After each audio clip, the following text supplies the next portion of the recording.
Ang Airbnb app ay isa sa pinakaginagamit ng mga biyahero na gustong makatipid ng pera dahil sa iba't ibang uri ng tirahan, angkop sa budget at pamumuhay. Gayunpaman, anuman ang inuupahang lugar, inaasahan na igagalang ng mga may-ari ang privacy at espasyo ng mga umuupa at dapat susunod naman ang mga umuupa sa mga patakarang itinakda ng mga may-ari. Ang ganitong paggalang sa isa't isa ay hindi laging nasusunod na nagdudulot ng malaking problema sa parehong panig. Si Ramis Januzzi ay isang binata na umupa ng kwarto sa Australia, ngunit sa kasamaang palad ay hindi na nakalabas ng buhay sa inuupahang Airbnb. Siya ay 30 years old at noong 2017 ay pansamantalang umupa ng kwarto sa isang bahay sa Melbourne, Australia. Bagamat ang kasong ito ay nakatanggap ng malawak na atensyon at maraming beses na napag-usapan sa bansa, kakaunti lamang ang impormasyong nalalaman tungkol kay Ramis. Ang alam lamang ay pinanganak siya noong July 24, 1981 sa Australia. Mayroon siyang 3 kapatid na babae.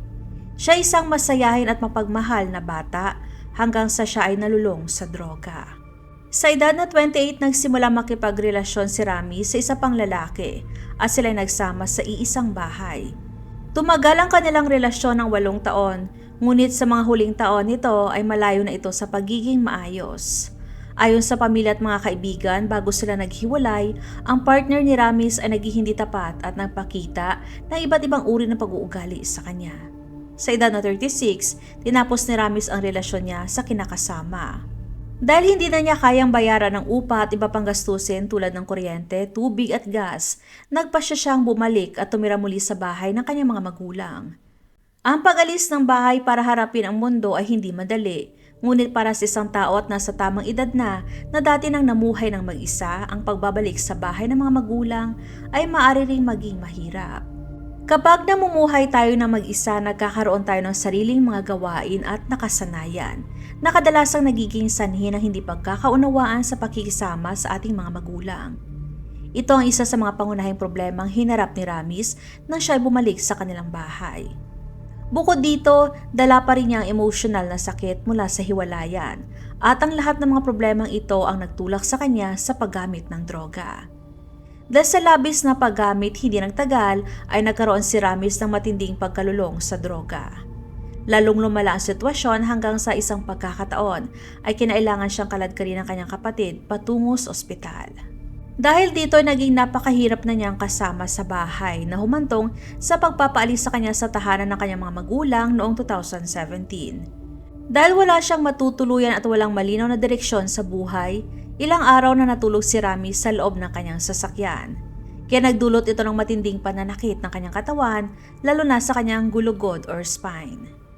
Noong October, sa pamamagitan ng Airbnb, nakahanap siya ng bakanting kwarto sa isang bahay sa Brighton East, isang suburb area sa Melbourne, Australia, na 12 kilometro ang layo mula sa sentro ng lungsod.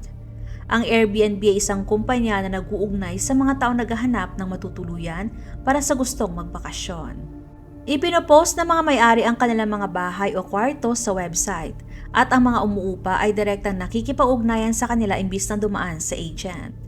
Dahil sa direktang pakikipag-ugnayan, kadalasan ay nakakahanap ang mga umuupa ng mas murang option tulad ng pag-upa ng ekstrang kwarto sa isang bahay nang walang dagdag na bayad para sa may empleyado o serbisyo. Sa kasong ito, ang kwarto ay inalok sa halagang $30 lamang na mas mababa kaysa sa karaniwang presyo. Ngunit dahil sa mahirap na kalagayang pinansyal ni Ramis, hindi niya kayang umupa ng mas maayos na lugar. At dahil wala na siyang ibang mapagpilian, nakipag-ugnayan siya sa taong nag-post ng kwarto. Ang bahay ay may 4 na silid at 3 lalaki ang nakatira doon. Ang unang residente ay si Ryan Smart, 37 years old. Mayroon siyang napakakomplikadong karanasan mula sa pagkabata dahil ang kanyang ina ay nalulong sa droga at hindi siya kayang alagaan ng maayos, pati na rin ang kanyang kapatid na babae. Ayon sa ilang mga ulat, ang kapatid ni Ryan ay nangangailangan ng espesyal na pangangalaga at inilagay sa isang psychiatric hospital bago mapasama sa public adoption system. Dahil lumaki siyang mag-isa kasama ang kanyang ina at namuhay sa hindi marangyang pamumuhay, hinarap ng binata ang maraming pagsubok sa buhay.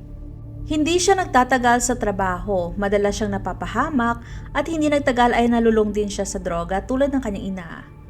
Ang ikalawang residente ay si Jason Colton, 41 years old. Hindi tulad ni Ryan, si Jason ay lumaki sa isang maayos at matatag na pamilya.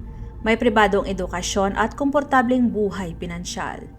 Sa edad na 20, nagsimula siya makipagrelasyon sa isang babaeng Norwegian na bumibisita sa Australia. Nang bumalik ang babae sa kanyang bansa, sumama si Jason sa kanya at sila ay nanirahan sa Norway kung saan ay nagkaroon sila ng isang anak na lalaki. Ngunit habang lumilipas ang panahon, nagbagong ugali ni Jason. Naging mapang-abuso at sobrang seloso siya sa kanyang partner at madalas siyang nasasangkot sa gulo kabilang ang mga away sa bar. Naging pangkaraniwan ng kanyang pagpunta sa mga istasyon ng pulis. Noong 2013, inaresto si Jason dahil sa marahas na pananakit sa kanyang partner. 3 buwan siya nakulong bago siya itinapon pabalik sa Australia. Ang ikatlo't huling residente ay si Craig Jonathan Levy, 36 years old, na nagtatrabaho bilang chef at halos araw-araw gumagamit ng droga at gumagastos ng humigit kumulang $250 kada linggo. Siya rin ang host ng inuupahang bahay dahil nakapangalan ito sa kanya. Nagbabayad ng upang 2 pang residente para manirahan doon, kaya may pakinabang si Craig. Gayunpaman, pinaghahatian nila ang karaniwang gastusin, kaya ang ika-4 na kwarto sa bahay ay pinapaupahan upang makatulong sa pagbabayad ng mga gastusin. Bagamat si Craig ang may-ari, sina Ryan at Jason ang nag-aasikaso ng paglilinis ng bahay at minsan ay nakikipag-usap sa mga umuupa. Isa itong palitan ng pabor na kapaki-pakinabang sa kanilang lahat. Hindi ito unang pagkakataon na ipinost nila ang kwarto. At ang lugar ay may hindi magandang review o feedback mula sa mga dating umuupa. Madalas na may reklamo at napakababang marka ang mga reviews. Maraming bisita ang nagsabing hindi sila komportable, hindi sila wini-welcome ng maayos o pakiramdam nila ay hindi sila ligtas. May ilan pa nga nagsabi na ninakaw ang kanilang mga gamit habang sila ay nananatili roon. Karaniwan din ang presensya ng droga, alak, mga bayarang babae at maging mga pulis. Sa kabila ng lahat ng problemang ito dahil sa murang presyo, halos palaging may umuupa sa kwarto. Ito ang dahilan kung bakit pinili ni Ramis ang lugar batay sa kanyang kasalukuyang kalagayan. Sa kasamaang palad, hindi niya napagtanto na mukhang murang upa ay may napakataas na kapalit. Noong October 18, 2017, nang dumating si Ramis sa inuupahang bahay, agad niyang naramdaman ang negatibong energy ng mga nakatira at ng mismong bahay, ngunit wala na siyang ibang mapagpilian. Dahil yun lamang ang kayang abutin ng kanyang kakaunting ipon. Sa simula, ang kwarto ay inupahan lamang para sa 3 gabi, ng October 18, 19 at 20, at nakatakdang umalis si Ramis ng Sabado, October 21. Gayunpaman, habang siya ay nananatili roon, kinausap ni Ramis si Craig at nakiusap na pahabain ang kanyang pananatili. Ipaniliwanag niya na wala siyang sapat na pera at wala rin siyang mapupuntahan. Para patunayan na hindi siya nagsisinungaling, ipinakita niya kay Craig ang kanyang bank account sa kanyang cellphone app na may laman lamang na $6 noon. Pumayag si Craig na patuloyin siya hanggang sa katapusan ng linggo, ngunit hindi nalalagpas pa roon dahil wala na raw silang kikitain. Dahil dito, nakapanatili si Ramis sa bahay ng 2 pang araw at nakatakdang umalis ng Lunes ng umaga, October 23. Sa mga panahong yon, umaalis siya tuwing umaga at bumabalik lamang sa gabi. Sinabi niya sa mga residente na naghahanap siya ng trabaho ngunit napakahirap nito. Bago siya bumabalik sa bahay, humihingi pa raw siya ng barya sa kalsada para maipambili ng pagkain. Ngunit matapos ang 2 araw na pananatili, biglang nabagong isip ni Craig at siningil siya para sa lahat ng araw na ginugol niya sa kwarto. Sa sobrang desperasyon, ipinaliwanag ni Ramis na tama lamang ang kanyang pera para makakain. Muli niyang ipinakita ang kanyang bank account na pareho pa rin ang laman at nakiusap na manatili pa ng ilang araw. Nakapanatili pa si Ramis sa bahay ng 2 pang araw ulit, ngunit lalo naging mainit at hindi maganda ang samahan. Ang kanyang pananatili sa bahay na yun ay naging abala at istorbo na para sa iba pang mga residente. Noong umaga na October 25, 7 araw matapos siyang dumating, inaasahang aalis na si Ramis sa bahay. Ngunit nang magising sina Craig, Ryan at Jason, napansin nila na wala si Ramis sa bahay. Ngunit naroon pa rin ang kanyang mga gamit sa silid. Desidido na silang paalisin siya kahit pa na gumamit sila ng puwersa kung kinakailangan.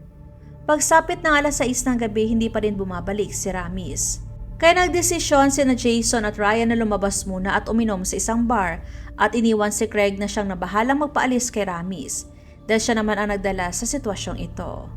Binalaan nila si Craig na kung naroon pa rin si Ramis pagbalik nila, sila na mismo ang gagawa ng aksyon. Ilang minutong lumipas, dumating si Ramis. Pagpasok pa lamang niya, hinarap siya ni Craig na galit at maring iginit na kailangan na niyang umalis sa bahay ng gabing yon. Pumayag si Ramis na umalis ng walang gulo, ngunit humiling siya na ilang oras para makaligo, ayusin ang kanyang mga gamit at linisin ang kwarto. Labag man sa loob, pumayag si Craig at bumalik sa kanyang kwarto upang maglaro ng video games. Paminsan-minsan ay sinusuri niya si Ramis upang tiyaking nag-iimpake na ito, na totoo namang ginagawa niya ngunit tila mabagal. Lumipas na ang ilang oras hanggang sa tinawag ni Ramis si Craig upang tignan kung maayos ng kwarto dahil handa na raw siyang umalis. Sinuri ni Craig ang lugar at nakita niyang maayos ng lahat at pagkatapos ay hiningi niyang susi ng kwarto. Ngunit yun ang naging huling mitsa na nagpalala sa sitwasyon. Ipinaliwanag ni Ramis na ilang araw nang nakalipas, nahuli siya ng mga pulis habang gumagamit ng droga sa kalsada. Dinala siya sa istasyon ng mga pulis kung saan siya naitala at kinuha ang ilan sa kanyang mga gamit, kabilang na ang susi ng kwarto. Nang marinig ni Craig ang pag-amin, nagalit siya ng husto dahil hindi niya matanggap na si Ramis na nagsasabing walang pera para magbayad ng upa o pambili ng pagkain ay nakakuha pa ng droga. Bukod dito, kung totoong kwento niya tungkol sa istasyon ng mga pulis, hindi na nila mababawi ang susi nang hindi sinasangkot ang mga pulis, na talagang gustong iwasan ng tatlong residente. Sinimula ni Craig na murahin si Ramis at pilitin siyang humanap ng paraan para mabayaran ang lahat ng araw na kanyang tinuluyan. Sa kasong ito, yun ay 7 gabi na nagkakahalaga ng $210. Hindi niya pinakinggan ang anumang paliwanag ni Ramis na $6 lamang ang laman ng kanyang bank account. Sumagot si Ramis at sinabi na nakapagtrabaho siya ng ilang araw ng mga linggong yon at tatawag lamang siya sa kanyang boss para mag-cash advance. Hindi tiyak kung totoo ito, ngunit palakad-lakad si Ramis sa loob ng kwarto habang paulit-ulit na tumatawag sa cellphone na tila walang sumasagot. Bandang 9:00 na ng gabi nang dumating sina Ryan at Jason. Ipinaliwanag ni Craig ang buong sitwasyon at labis itong ikinagalit ng dalawa. Si Jason na wala na sa sarili sa galit ay pumasok sa silid.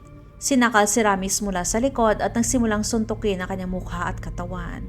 Hindi nagtagal ay sumali na rin sina Craig at Ryan at ginawa ang parehong pananakit.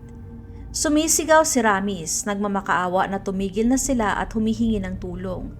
Ngunit walang kapitbahay ang dumating para tumulong. 3 galit na lalaki laban sa isang taong wala ng kakayahang lumaban. Habang nagpapatuloy ang pananakit, nagkaroon ng maraming sugat sa katawan si Ramis at nagsimulang tumulo ang dugo sa loob ng kwarto. Nang mapagtanto nila na kapag nadumihan ang lugar ay hindi nila ito mapapaupahan sa susunod na tenant, kaya binuhat ng 3 lalaki si Ramis palabas patungo sa likod ng bahay kung saan ay nagpatuloy ang pananakit. Sa puntong yon, si Ramis ay mahina na at halos hindi na makatayo. Siya ay bumagsak at ang mga suntok ay naging mga sipa. Pagkatapos ay kinuha ni Craig ang cellphone ni Ramis, inunlock ito at nagsimulang maghanap ng iba pang banking apps o anumang posibleng pinagmumula ng pera na maaring niyang itinatago. Ngunit wala siyang natagpuan kundi ang $6 na inaipakita na nito noon. Pumunta rin siya sa kwarto ni Ramis at hinalughog ang kanyang mga gamit sa pag-asang may makitang nakatagong pera, ngunit wala pa rin siyang nahanap. Pagkatapos nito ay gumawa si Craig ng isang bagay na hanggang ngayon ay walang malinaw na paliwanag. Tinawagan niya ang pulis at sinabi na may utang ang kanyang tenant na 1 linggong upa at tumanggi itong umalis sa bahay. Isang teorya ang pinag-uusapan na malamang nasa impluwensya ng droga si Craig at naniwala siyang tama lamang ang ginawa niyang pananakit at aakalain niyang papanigan siya ng mga pulis sa paniningil at pagpapaalis sa tenant. Ngunit syempre hindi yun ang nangyari. Samantalang pumunta si Jason sa sasakyan ni Ramis upang maghanap ng pera o anumang mahalagang gamit na maaring ipambayad. Ngunit wala siya nakita kundi isang kahoy na lalagyan. Kinuha niya ang bagay na yon, bumalik kay Ramis, ibinaba ang kanyang pantalon at ipinasok ang buong bagay sa puwetan ng biktima. Pagkatapos nito, iniwan ni Ryan at Jason si Ramis na walang malay sa likod ng bahay at pumasok sila sa loob. Nang dumating ang mga pulis sa lugar, hindi alam niya na Jason at Ryan na tinawagan ng mga pulis. Agad nilang tinawag ang mga paramedics at sinubukang panatilihing buhay ang biktima. Ngunit nang dumating ang ambulance, wala na silang magawa. Opisyal na idineklarang patay si Ramis bandang 9:15 ng gabi. Inaresto sina Craig, Ryan at Jason at kinasuhan ng murder. Ipinakita sa ulat ng autopsy ng sanhi ng pagkamatay ay internal bleeding o pagdurugo sa loob ng katawan. Bukod pa dito, ilang uri ng ipinagbabawal na gamot ang natagpuan sa katawan ni Ramis. Kaya ipinagpalagay ng mga doktor na maaring nabawasan ng mga substance na yon ang kanyang pagdurusa. Sa panahon ng paglilitis, isang kapitbahay ang nagpatotoo na narinig niya ang mga sigaw ni Ramis na humihingi ng tulong. Ngunit pinili niyang huwag mangialam dahil kilala niya ang mga residente sa pagdudulot ng gulo sa lugar. Gayunpaman, inamin niya na sana ay kahit nakatawag man lang siya ng anonymous na tawag sa mga pulis.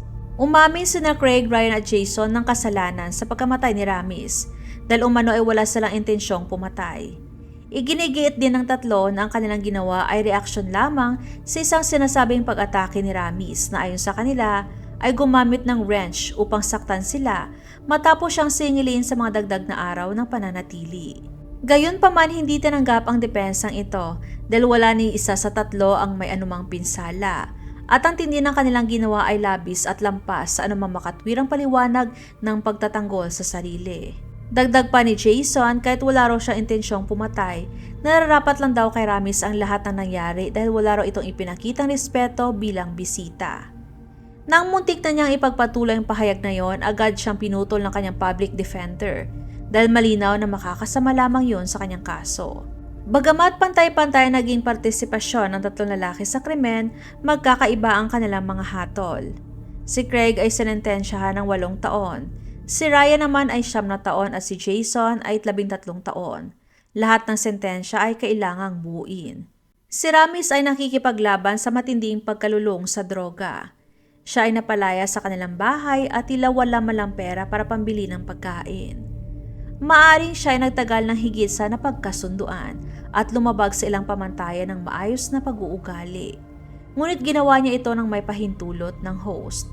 Ano man ang nangyari, walang anumang makakapagbigay katwiran sa pisikal na pananakit na kanyang dinanas.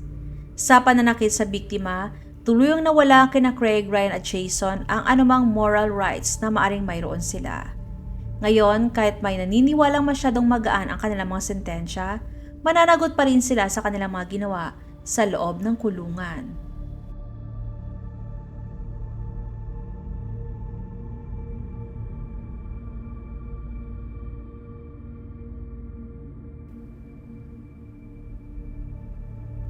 Huwag magatubiling ibahagi inyong mga saloobin at komento. And please huwag kalimutang mag-like and subscribe sa aking channel kung hindi mo pa nagagawa. Magkita-kita tayo ulit sa aking susunod na video. Maraming salamat!